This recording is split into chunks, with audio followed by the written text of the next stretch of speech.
कि आप तुम्हें बच्ची की मां बनने वाली हूँ, लेकिन नहीं भूला। तुमको ये मालूम होना चाहिए कि 29 जादू हर किला में, 30वां जादू जाने न कोई, 30वां जादू वही नागिन सोना जानती है। भूला मैं देवती को जंगल में भेजती हूँ और राजमहल का सोना है। भूला कि नाग बन के दास लूंगी महलों की नमक को।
मेरी महल में नहीं एक बाबू है, मुझे बर्दाश्त नहीं होते हैं।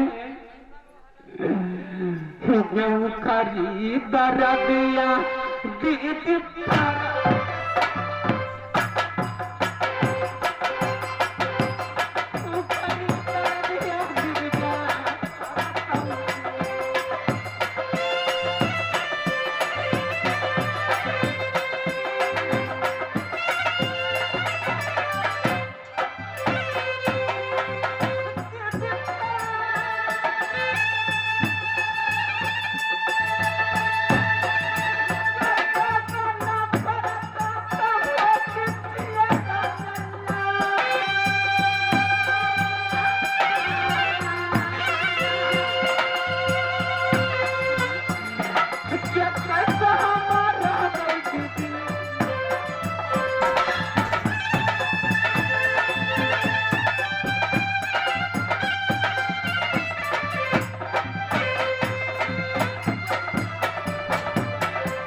दादी को बुलाती हूँ। दादी क्या रतन रतन क्या स्वाहाती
बाबी तू यहाँ से जल्द जाएगी।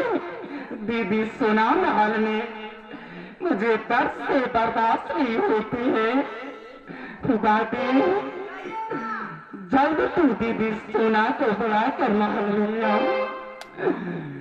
गैया बना जीवूंगी बाबी गैया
तुम ये बताओ, तुम मेरी महल में अपनी बाजी को क्यों भेजी थी? क्या बातें हो गई? दीदी सोला तुम्हें मालूम नहीं है? नहीं, मैं तो कुछ भी नहीं जानती हूँ। कारण क्या है? बच्चा तो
समझी नहीं, तू कहना क्या चाहती हो?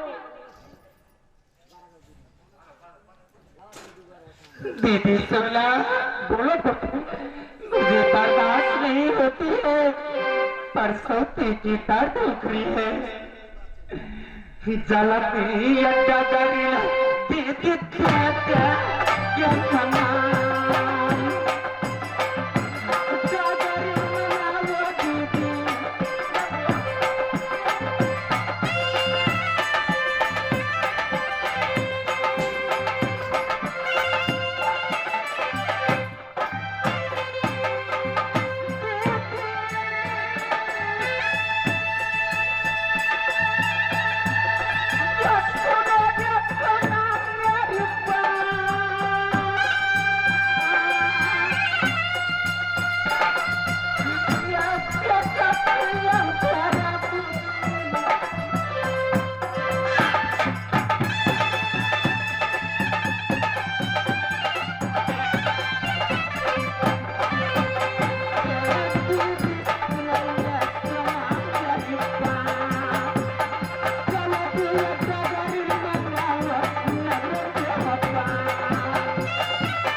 लेकिन मोहब्बत में तो डगरीन है नहीं, तुम्हें डगरीन कहाँ से मंगा दूं? ए तुम पहले बताओ। बीबी सोला, रात मोहब्बत में डगरीन नहीं है। जिस दिन भी का इंदर पैदा हुआ उस दिन डगरीन कहाँ से आई? देखो, जिस दिन मेरे बेटा इंदल पैदा हुआ उस दिन सासू देवला डगरीन बनी थी। अब तो रात मोहब्बत में डगरीन है नहीं, तुम्हें डगरीन कहाँ से मंगा दूं? ए तुम पहले बताओ। बीबी सोला, मैं वो नहीं पूछती हूँ, मैं ये कहती हूँ कि जिस दिन भी का इंदल पैदा लिया उस दिन डगरीन कहाँ से आई? उस दिन डगरीन सासू देवला बनी थी, ठीक है। जिस दिन बेटा इंदल पैदा लिया नगरा मोहब्बा में, ये सासू मेरी देवला डगरीन बनी नगरा मोहब्बा में। तुमको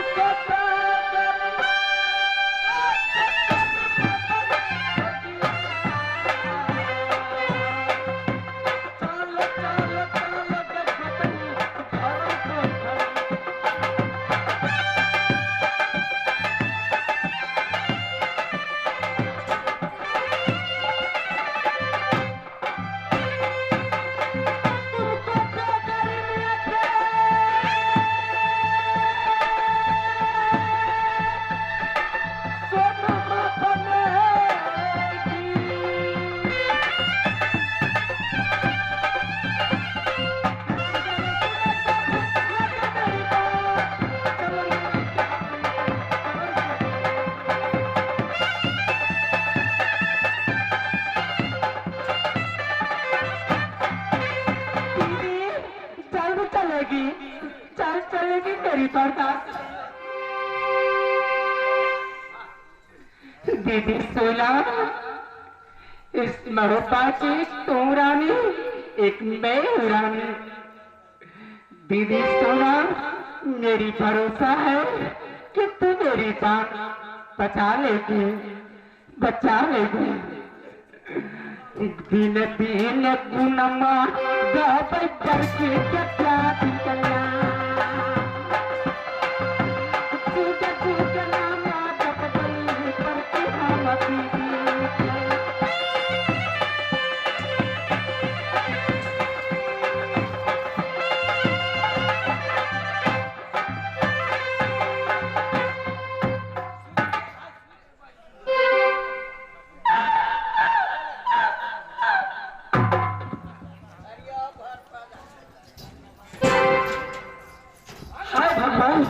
मैं क्या करूं? एक दुश्मन पैदा ले लिया। अगर देवर जी को मालूम हो गया तो देवर जी रात मोहब्बत बांट लेंगे, मेरा बेटा इंदल को मान घर जाएगा, अपना बेटा लेके देवर मोहब्बत में भोगेंगे। मैं क्या करूं? जो ना दुश्मन जिंदा रहेगा न मेरा बेटा इंदल का रात मोहब्बत बांटेगा। याद आई, मैं नितिन पूजा माँ दुर्गा की करती हूँ। आज मैं माँ दुर्गा की पुकारती हूँ। माँ ये गंभैया सुन दे, के दुर्गा के तेरी माँ। हे गंभैया सुन दे, तेरी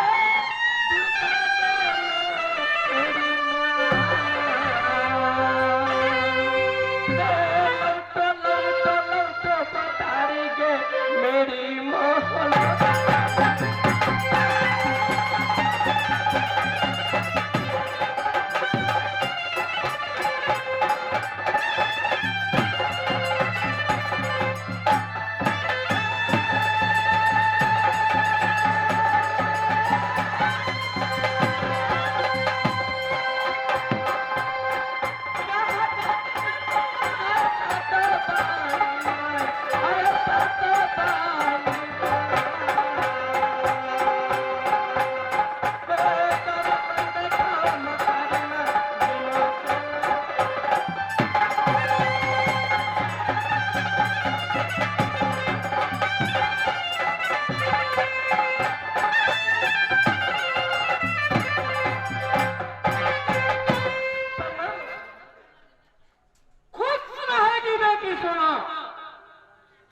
मर्दों के लाख बरस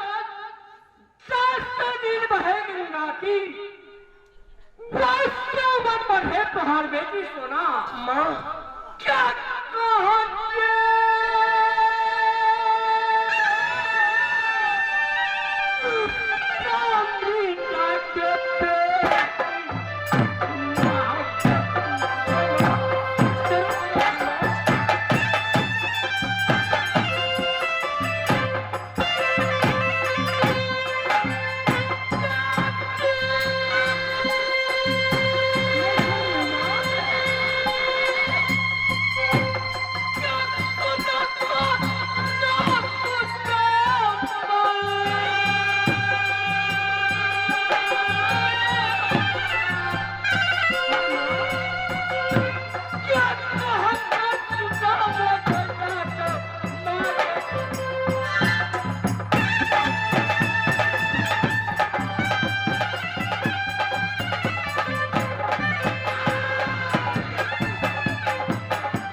हाँ माँ आप मांगो तुम क्या मांग सकती है सोना ये मांगो यही मांगना माँ मैया दुर्गा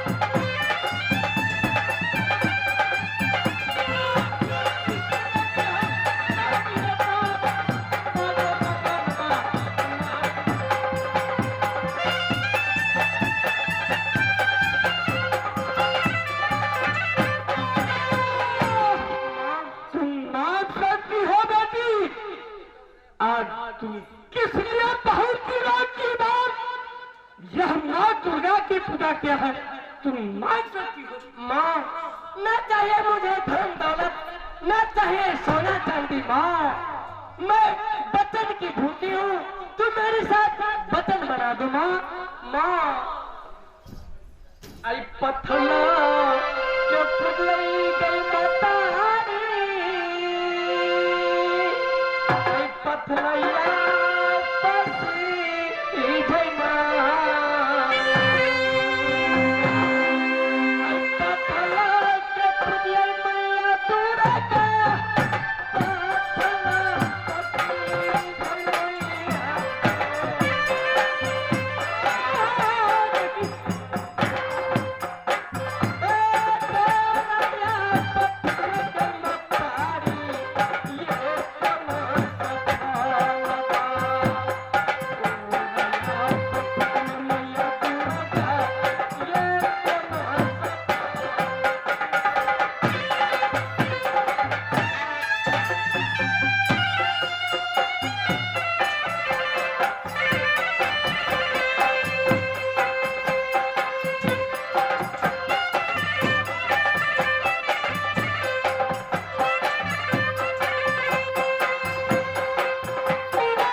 नहीं आई।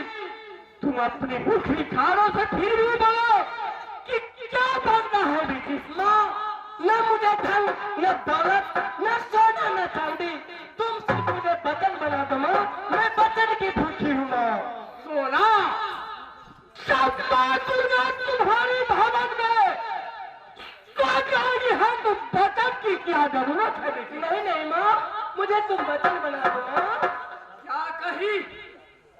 वचन की जरूरी है। हाँ माँ। सोना, यदि तुम वचन की इतनी भूखी हो तो लो तुम्हें मैं वचन बनाती हूँ। ये कसक बनाती दे, ये दो कसक बनाती कसना है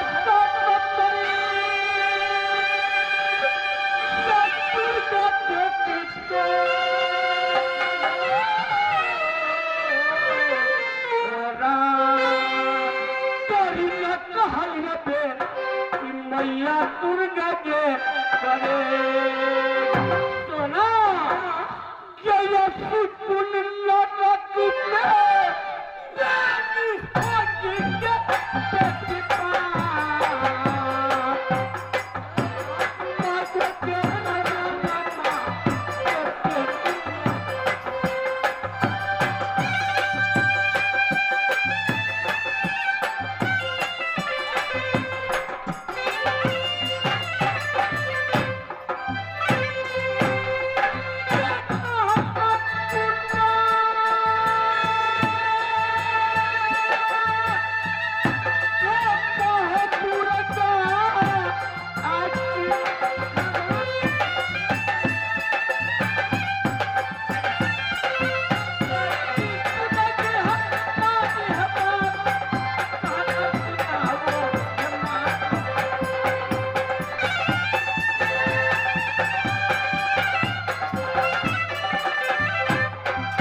खुशी की बात है माँ, बहुत खुशहाली है माँ। देखो सोना, क्या चीज की खुशहाली है, तुम खोल कर कहेगी।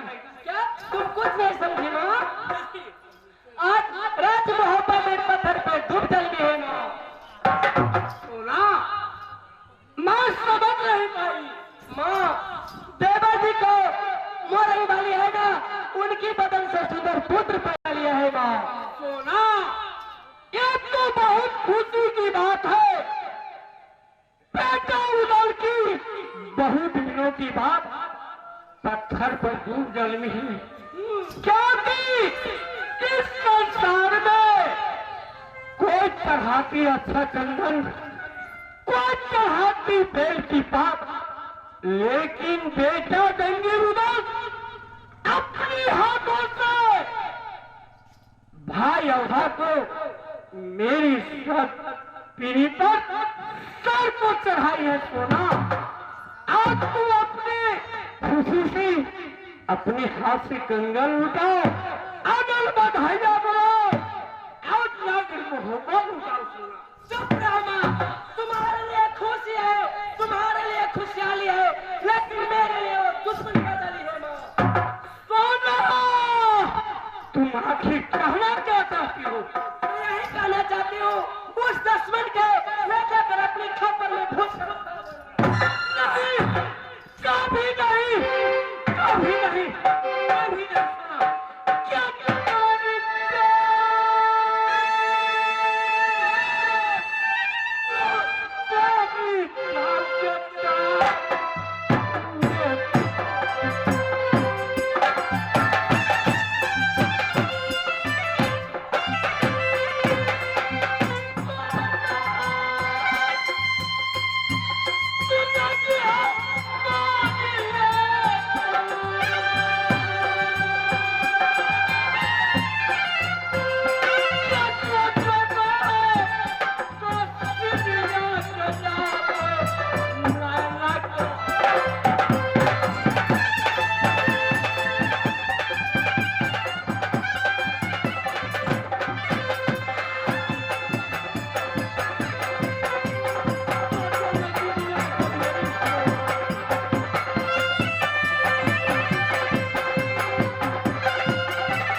के साथ में तुम वचन बनाई हो माँ, तुम वचनबद्ध हो चुकी हो माँ। अगर तुम मेरे साथ वचन देकर पीछे लौटेगी, एक काम के किला में तुमको कोई नहीं पूजा देगा। मैं हर छतरी में जाकर हर छतरानी से कह दूंगी कि माँ दुर्गा वचन देकर पीछे लौटाते हो, तुमको कोई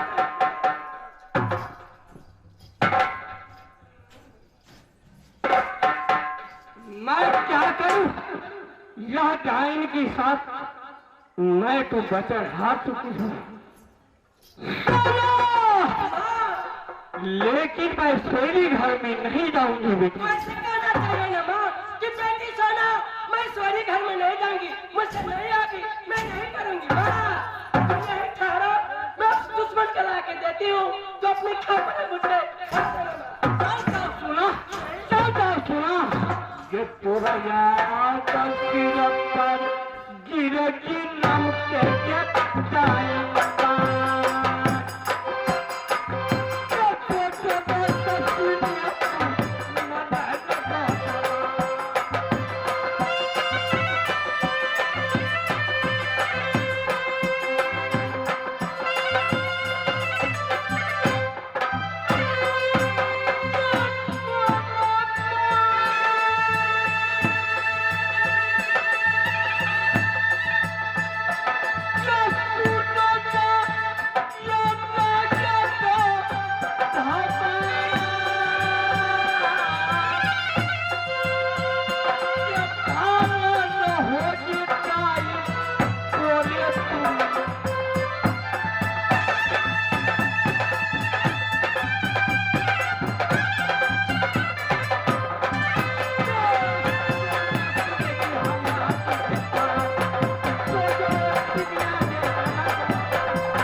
दुश्मन की अपनी खबर में घुसकर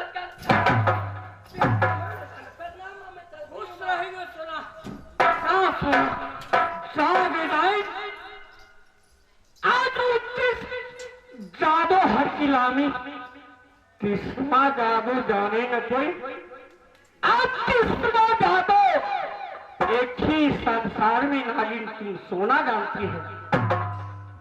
आज इस संसार में हर छात्री हर छात्रानी को तुम आंख में झोल दे सकती हो, लेकिन माँ दुर्गा की नहीं, क्योंकि सोना तुम तो जानती हो कि माँ दुर्गा की बीच में पूजा होती है। सोना आज अदालत में तुम मानने वाली है, तुम माँ दुर्गा इससे बचाने वाली है। सोना ये रोइया भगाना आप बबुआ के हो चला,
जहाँ की मुंडबड़ बाबा निर्वास करते हैं, मैं जाकर मुंडबड़ बाबा से मिलूंगी।